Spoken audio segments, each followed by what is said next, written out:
자, 대통령이 흔든 나라 우리 국민이 세워야 될 것 같습니다. 탄핵 집회 그리고 촛불 시위 그 이야기를 지금부터 영상으로 정리해 보겠습니다. 올 한 해를 뜨겁게 달궜던 이야기입니다.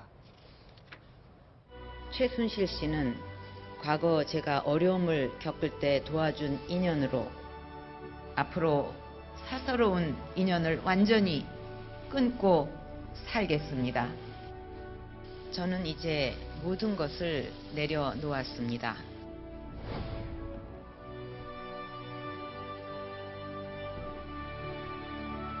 범죄자 대통령이 하루라도 더 대통령직에 머물러 있는 것보다 더 반헌법적인 것이 어딨냐. 저는 우리가 탄핵이 될 거라고 믿고 밀어붙이면 될 거고.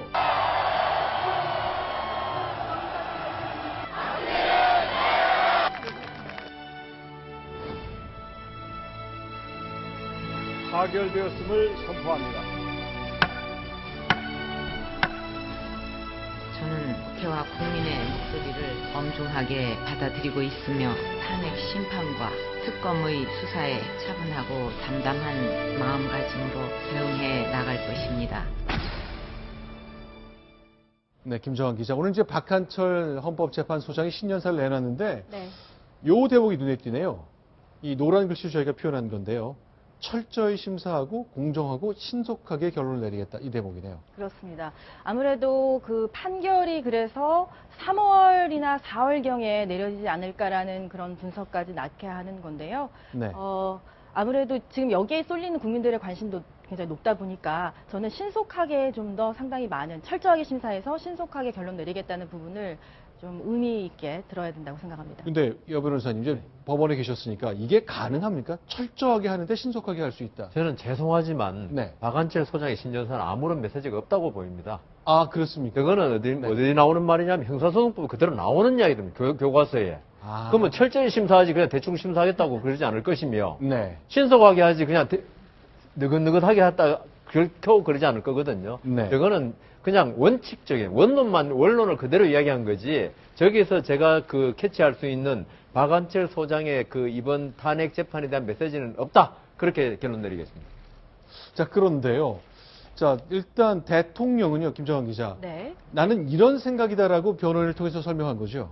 그렇습니다. 최순실이 사익을 추구했더라도 대통령은 개인적인 이득을 취한 바 없고 최순실의 사익 추구를 몰랐다라는 것이 반박 답변서인데요. 이제 이 내용을 보고서 우리 국민들이 네. 또 한번 분통을 터뜨렸죠. 이게 개인적인 어떤 고백성사 같은 느낌은 들지만 네. 대통령다운 답은 아니지 않습니까? 네. 개인적인 이득은 당연히 취해서는 안 되는 것이 대통령의 기본 전제 조건이고 또 최순실의 사익 추구를 몰랐다면 그거야말로 대통령으로서의 자격 조건의 미달이라고 볼 수밖에 없는 것이죠.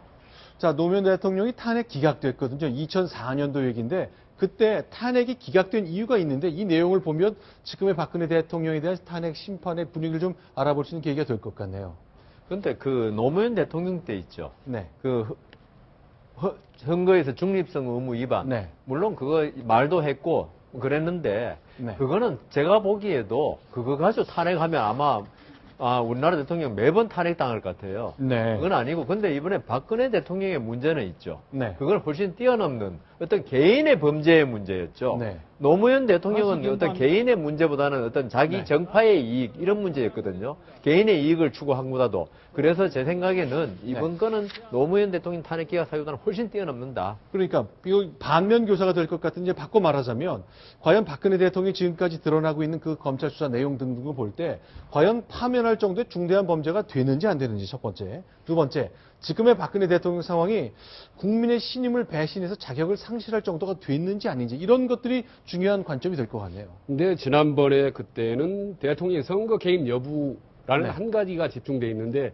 요번 같은 경우는 뭐 뇌물 혐의라든지 혹은 언론 탄압이라든지 등등해서 헌법적으로 위반 구체 사례가 거의 한 10여 개 이르고 법률적으로 4개가 됩니다. 그러니까 워낙 구체적이고 혐의가 많다라는 점에서 과거보다 훨씬 질적 양적으로 이번에 헌법재판소가 인용이 될 가능성이 높다라는 말씀이고 그리고 조금 전에 화면에 보면 대통령이 차분하고 담담하게 대응하겠다라고 한 반면에 네. 헌법재판소 소장은 보면은 철저하고 공정하고 신속하게 하는 부분에 상당히 액센트를 뒀다는 점에서 비록 저게 법률적인 용어라 할지라도 네. 너희들은 느낌으로 과거는 다르다.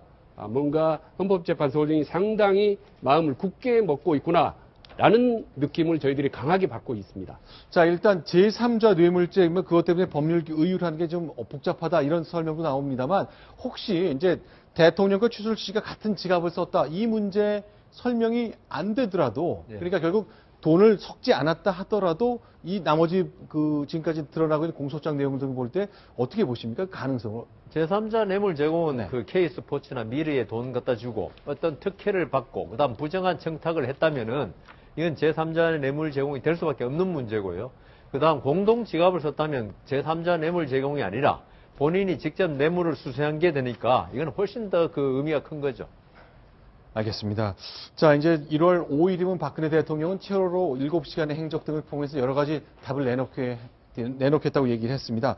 올 하반기 특히 우리 국민의 가슴을 아프게 했던 사건들 이제 1월부터는 헌법재판소가 헌법적 절차에 따라 진행하게 될 것 같습니다. 그 과정 결국 우리가 모두 다 아는 사실을 바탕으로 진행될 텐데 결국 오늘 이제 마무리한 시점이 되니까 그 기억이 너무 생생하네요. 우리 국민 가운데 가슴에 멍들지 않은 분이 없을 것 같습니다. 올 한 해 좀 마무리 이렇게 해야 될 것 같습니다. 자, 이제 한 해가 됐습니다. 대한민국 이제 많은 아픔 겪었거든요. 우리가 70년 동안에 이렇게 반듯하게 세운 우리나라 많이 흔들렸습니다. 자, 시청자 여러분들도 또 뉴스를 보시면서 많이 멍드셨겠죠. 이제 털어내야 될 때가 된 것 같습니다. 그 아픔도 털어야 되고요. 낡은 방식으로 이렇게 일했던 것 이제 털어야 됩니다. 새해가 바뀌면 그 위대한 도전 시작됩니다.